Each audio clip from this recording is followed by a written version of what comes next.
Have you ever had that uncanny feeling your phone knows what you want before you even do? Or maybe that your old, worn-out t-shirt could somehow become a brand new, even better item. Today, we're diving deep into the fascinating ways technology and our everyday choices are shaping the world around us, often in ways we can consciously register.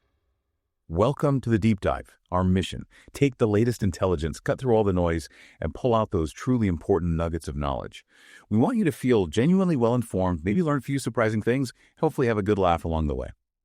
And for this deep dive, we're working with some really compelling insights. It's from the Consumers360 News Commentary.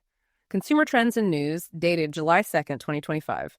And this commentary, it draws its intelligence from the Consumers.App website, which is a fantastic aggregator. It basically sifts through news articles from all sorts of sources, categorizes them under key consumer topics, gives us a real-time, pretty comprehensive snapshot of current trends. It's like having a window into tomorrow, but, grounded firmly in today's data.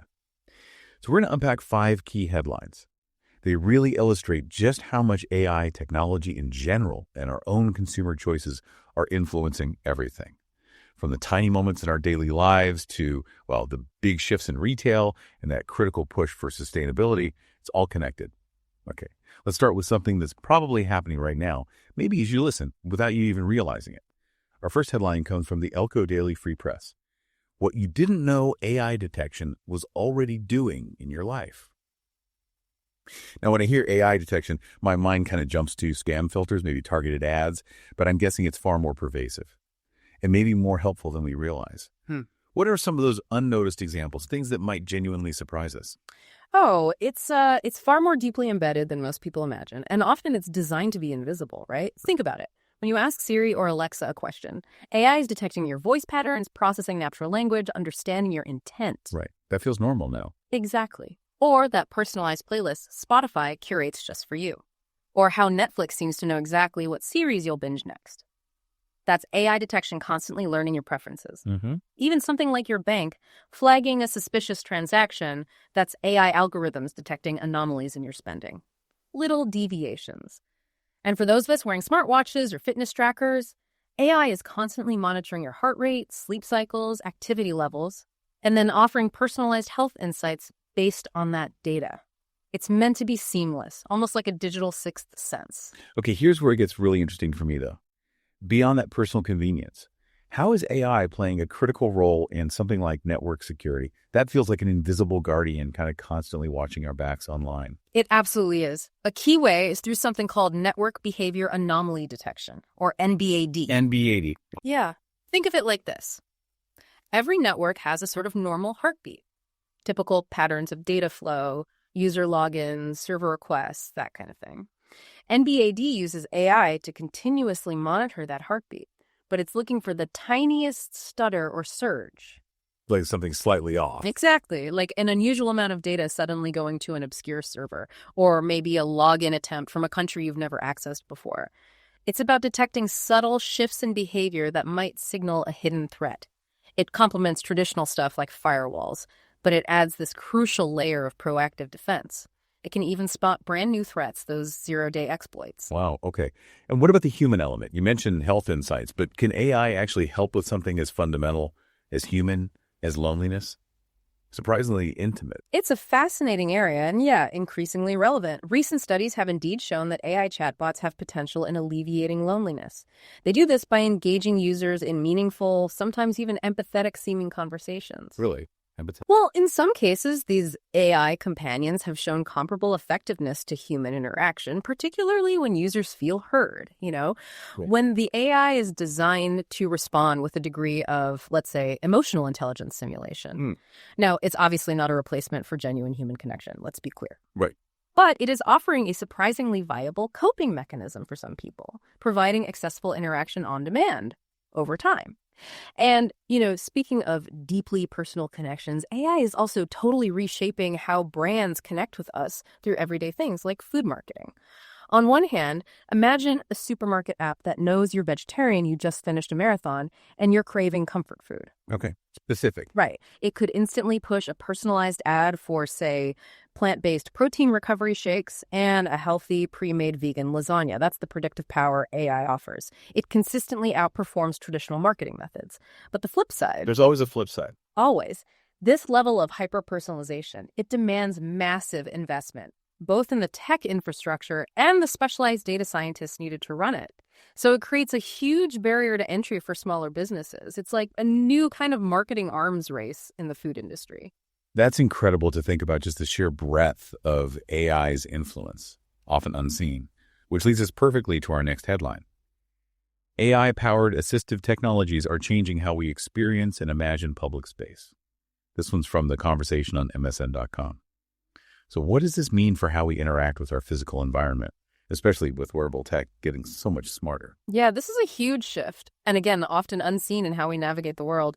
AI-powered assistive technologies are fundamentally transforming public spaces by integrating pretty seamlessly now with our wearable devices. The main goal is to enhance interactions for users, especially those with disabilities, fostering greater independence and control. How so? Like practical examples. Imagine navigating a complex airport or maybe a new city with real-time AI assistance tailored specifically to your needs. It could provide audio cues about obstacles ahead or give turn-by-turn directions based on visual landmarks. And recent advancements in AI wearables are key here. We're seeing tiny AI accelerators that allow for on-body processing, meaning data gets processed right on your device, your watch, or glasses, not constantly sent to the cloud. This cuts down latency, the delay saves power, and allows for instant responses. There are even systems like one called Synergy that optimize how different AI apps run on the wearable itself, managing resources efficiently right there. Okay, but this raises the big question, the one that's always hovering around wearables. Yeah. All this data collection, smartwatches, fitness trackers, what about privacy concerns? And crucially, how are developers actually addressing them beyond just saying, we care about privacy? That's a critical point, absolutely. And it's a major concern for a lot of people, understandably. These wearables collect a ton of sensitive data: heart rate, sleep patterns, precise location, activity levels. With everything. Pretty much. So developers are tackling this with multi-layered solutions. Advanced encryption is basic table stakes now, making data unreadable if intercepted. But what's really impactful is the move towards edge AI. You mentioned that. Processing on the device. Exactly. Instead of sending all your raw biometric and activity data to big cloud servers, Edge AI processes it directly on your device. This hugely enhances user data protection and privacy because that really sensitive info in its raw form often never leaves your wrist or pocket. Oh, okay. That makes a difference. It does. And you still get the insights, the personalized health metrics, which, by the way, is having a profound impact on healthcare itself. These devices give us real-time health insights, promoting proactive health management, allowing for early detection of potential issues, all from your wrist. It's clear AI is just everywhere, in our pockets, on our wrists, subtly guiding, protecting. Now let's shift focus to a realm that touches pretty much all our lives: shopping.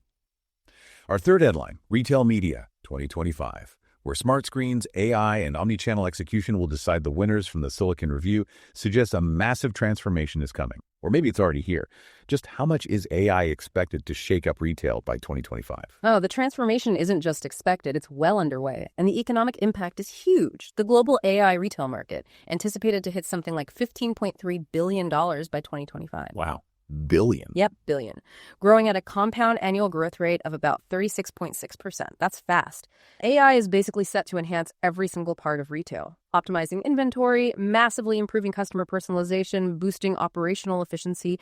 Retailers are using AI to automate routine processes, predict trends way more accurately, and even integrate immersive tech like VR and AR for really advanced shopping experiences. It's blurring the lines between physical and digital stores. Okay, so beyond the big numbers, how are smart screens and AI specifically making the in-store shopping experience better, or at least different, for us as consumers, more dynamic? They're definitely making it more interactive, more personalized, and frankly, sometimes just more fun. Imagine walking into, say, a cosmetics store. You step in front of a smart mirror. It uses AI to let you virtually try on different shades of lipstick or eyeshadow instantly. No mess. Okay, I've seen things like that. Pretty cool. Right. Or a clothing store with digital screens that recommend accessories based on the item you're holding, or what's in your virtual cart if you're using their app. This tech integrates with AI to provide tailored recommendations right then and there, streamlining things. AI applications are also enhancing customer interaction through better speech-to-text, maybe computer vision, allowing for more natural, intuitive experiences in the physical store that feel as personalized as online. And what's really key here is AI's role in creating seamless omni-channel retail strategies. Omnichannel. Meaning connecting all your data across every touch point. Whether you're browsing online, on your phone app, or actually in the physical store, AI helps ensure a consistent, personalized, and efficient experience no matter where or how you interact with the brand. That sounds incredibly efficient, almost frictionless. Yeah. But it can't be all smooth sailing. Right. What are the big challenges retailers face when trying to implement this much AI? It sounds like a massive undertaking. It absolutely is a monumental task for many. Retailers face pretty significant hurdles. There's the complexity of integrating all these different data sources from online clicks, store visits, loyalty programs, legacy systems, getting it all to work together. Yeah, sounds messy. It can be. Then there's the ever-present challenge of maintaining robust customer privacy with all this new data collection. Regulations are strict. And just the sheer need for substantial, powerful technological infrastructure to handle all that AI processing. It's expensive. So how are they tackling it? Well, they're investing heavily in powerful, scalable AI platforms. They're ensuring strict compliance with data protection rules like GDPR or CCPA. And many are strategically using AI for really accurate predictive analytics, not just for sales forecasting, but for optimizing the entire supply chain, predicting demand, and managing logistics more efficiently. It's a continuous process of planning, investing, and adapting. And it's worth noting, too, this supply chain optimization driven by AI, it actually contributes to sustainability. How so? By reducing waste, optimizing energy use, and transport and storage, it ultimately shrinks a retailer's carbon footprint. So AI is even playing a role there. That's a really neat connection. And a great segue into our next topic, actually. Shifting from big tech and big retail to maybe the smaller, nimbler players. Our fourth headline is, How Small Businesses Are Shaping the Future of Sustainable Innovation from the Miami Herald. Often, we think it's the huge corporations driving change, right? But this suggests small businesses are really making powerful waves in sustainability. Is that right? They certainly are, and it's a really powerful, often underestimated trend. Shopify did some research recently highlighting that small businesses are increasingly solving the sustainability puzzle, as they put it, often from the ground up. They're directly meeting this surging consumer demand for eco-friendly products. In fact, something like 43% of consumers now say they prefer brands that actively use sustainable practices. Wow, nearly half. Yeah, it's significant. And these small businesses aren't just talking the talk. They're adopting really practical, impactful measures. Things like offering carbon-neutral shipping options, consciously sourcing local materials, designing products for longevity or easy repair. That's really impressive. But what are the specific hurdles these smaller guys face? It can't be easy. And maybe what makes them uniquely positioned to overcome those hurdles, maybe even better than larger companies stuck in their ways. The challenges are definitely real. Integrating eco-friendly solutions can be surprisingly complex, maybe requiring entirely new supply chains or production methods. And of course, the financial strain of transitioning can be significant for businesses with limited capital. Right. Money's always tight. Exactly. However, what makes small businesses uniquely positioned is often their inherent agility. They can pivot faster. And often there's a deep personal connection to their mission driving them. They can also tap into niche consumer segments, customers who are not only willing, but actively seeking out and willing to pay a premium for genuinely eco-friendly stuff. That gives them a dedicated market. So finding their tribe, basically. Sort of, yeah. And crucially, disruptive innovation plays a big role. Small businesses can introduce totally novel, sustainable solutions more effectively sometimes. Why? Fewer layers of bureaucracy, less tied down by existing infrastructure, and often a higher tolerance for risk. They can experiment more freely. And, there are even studies, like one called Building a National Smart Campuses, looking at creating ecosystems that deliberately connect universities with small and medium businesses, specifically to promote sustainability innovation. This all falls under what we call eco-innovation. Eco-innovation. Yeah, it's not just about making existing products slightly greener. It's about fundamentally rethinking and designing new products or processes that inherently lead to better ecological outcomes. Think like a startup developing packaging that actually absorbs carbon from the air instead of just being recyclable. That's eco-innovation. I love that idea, not just reducing harm, but actively doing good. And it's not just recycling. It's truly transforming things, adding new value. That brings us perfectly to our final headline, one that really speaks to creativity and conscious consumption. What is upcycling? The sustainable, stylish alternative to shopping. This one's from CNN. So break it down for us. What exactly is upcycling, and why is it such a powerful sustainability tool right now?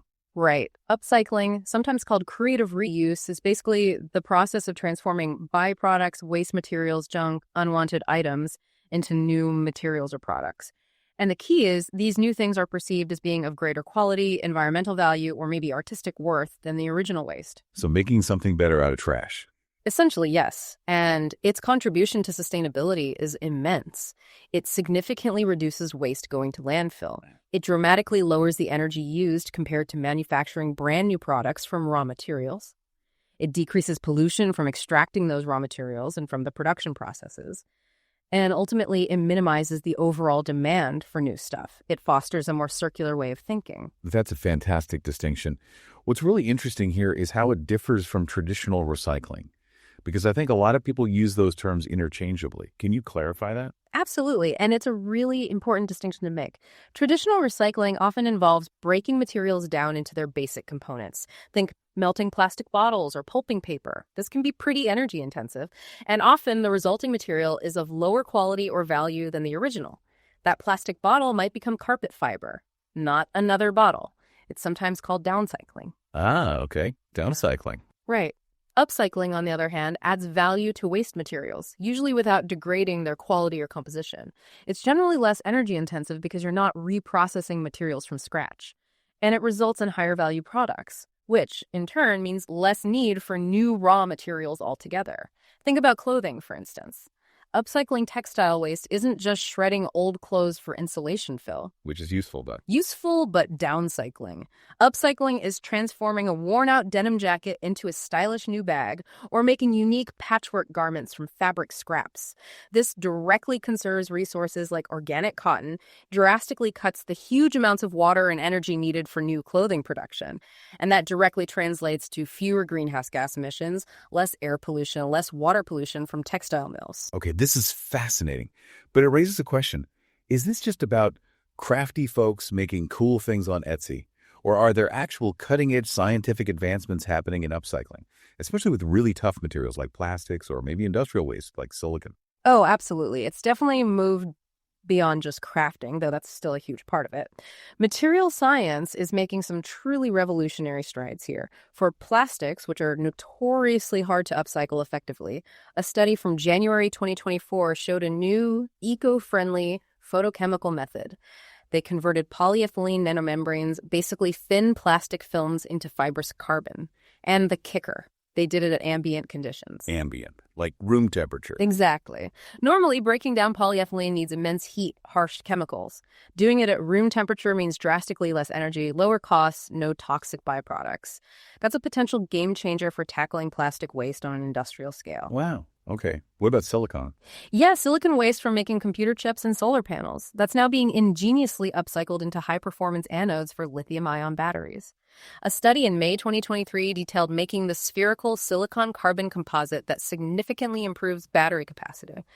Think better, longer-lasting batteries made from waste? That's a huge step for the circular economy in high tech. That's amazing. And across the board, there's a lot of work on innovative catalytic technologies using catalysts with heat, electricity, or light to selectively break down various plastics into valuable chemicals or fuels, providing sustainable alternatives to just burning them or burying them. Cutting-edge research on this was published as recently as September 2023. It's where hardcore science meets practical sustainability, and ultimately, you asked why it's considered stylish. Well, upcycling allows for truly unique, personalized items, often at a lower cost than buying new high-end stuff. It actively encourages creativity, it challenges mass consumption, it embodies sustainable living. That perfectly aligns with modern values, both aesthetic and environmental. It's a statement. Wow. Okay. We have covered a massive amount of ground in this deep dive. From AI's invisible hand, subtly guiding our choices and protecting our networks, to the quiet revolution of small businesses driving sustainable innovation forward, and the creative power of upcycling, literally turning what we might call waste into treasure. It really shows how deeply intertwined technology, sustainability, and just our everyday consumer choices have become. It's all connected. That's exactly right. And gaining that knowledge quickly but thoroughly, understanding these multiple perspectives, maybe having those aha moments about the incredible forces shaping our world, that's precisely what this deep dive aims to give you. So here's a final thought for you. How might you rethink your next purchase, or maybe even your next interaction with AI? Armed with this deeper understanding of the forces shaping our consumer world, what will you look for? What new questions might you ask yourself? Thank you so much for joining us on this deep dive. If you found this deep dive valuable, maybe sparkful, please like, share, and subscribe to Consumers360. Help us keep exploring these crucial topics together.